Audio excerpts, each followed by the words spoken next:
Le début de la Transat Jacques Vabre, c'est dans moins d'un mois. Avec un départ prévu le 7 novembre, les régatiers partiront du Havre pour arriver jusqu'à la Martinique en passant par le Cap-Vert. Les différentes classes les plus prestigieuses lutteront pour une régate qui durera de 12 à 22 jours. Je vous l'ai dit tout à l'heure, Lalou Rouquayrol et son protégé Quentin Vlamink participeront à la prochaine Jacques Vabre avec un départ prévu pour les classes 40, IMOCA, Ocean 50 et autres géants des mers, les ultimes qui partiront du Havre le 7 novembre, destination la Martinique en passant par le Cap-Vert. Les régatiers arriveront à Fort-de-France dans 12 à 22 jours. Parmi les compétiteurs de cette Jacques Vabre 2021, de nombreux néo-aquitains seront présents, comme le Bordelais Arnaud Boissière dit Cali à bord de la Micaline, et pour finir, un équipage 100% Rochelais avec Yannick Bestaven et son équipier Jean-Marie Doris à bord du Maître Coq. Leur foyer a été touché par un cancer pédiatrique. Depuis, Vanessa et Christophe se battent pour sensibiliser l'opinion publique à la lutte contre le cancer. Au Club Nautique Loubésien, une régate a eu lieu dimanche 3 octobre, le trophée Estuaire Rose. Pour l'occasion, les régatiers étaient tous vêtus de rose, une course pour la lutte contre le cancer au départ de Caverne sur l'estuaire de la Dordogne. La régate a pris place aux alentours de Blaye et de Saint-Pardon, un événement sportif et caritatif qui n'est pas passé inaperçu en Nouvelle-Aquitaine.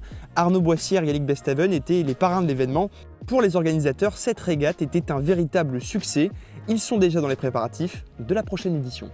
À La Rochelle, c'est la fin du Grand Pavois. Malheureusement, après une année de pause causée par la pandémie, l'événement a pourtant repris sur les chapeaux de roue. Cette année, 85 000 visiteurs étaient attendus sur plus de 100 000 m² de surface. 800 marques représentant le fleuron de ce qui se fait en matière de nautisme étaient présentes. Ces rendez-vous de passionnés du nautisme voyaient des stands comme Beyond the Sea de Yves Parlier ou encore des tables rondes autour du foil. Ce qui est sûr, c'est que pour Christophe Levieux, le directeur de l'organisation, cette 49e édition est une réussite. On l'écoute. Alors oui, d'abord, ce qu'on peut dire, c'est une réussite et une grande satisfaction de pouvoir ouvrir cette manifestation, cette 49e édition.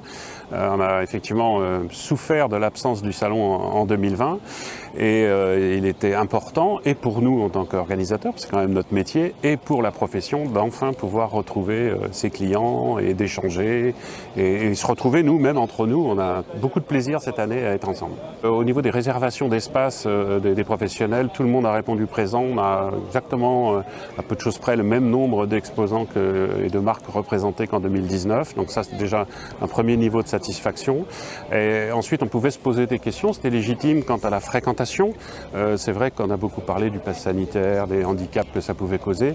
Et la bonne surprise, elle est là, c'est qu'on est en hausse par rapport aux chiffres de 2019. On a environ 10% de plus de visiteurs sur les 3 premiers jours du salon.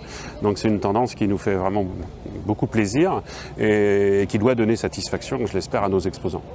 Alors on a à peu près 700 à 800 marques françaises et internationales représentées. Il y a une trentaine de pays qui sont représentés sur le salon.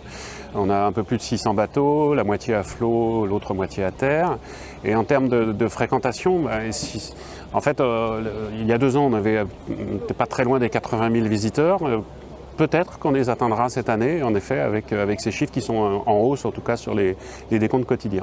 Oui, enfin bien sûr, c'est qu'ils soient peut-être encore plus grands, qu'on arrive à convaincre encore plus de marques d'être présentes. Et puis l'année prochaine, on fêtera notre 50e édition, donc ça sera un anniversaire marquant. On essaiera de fêter ça dignement.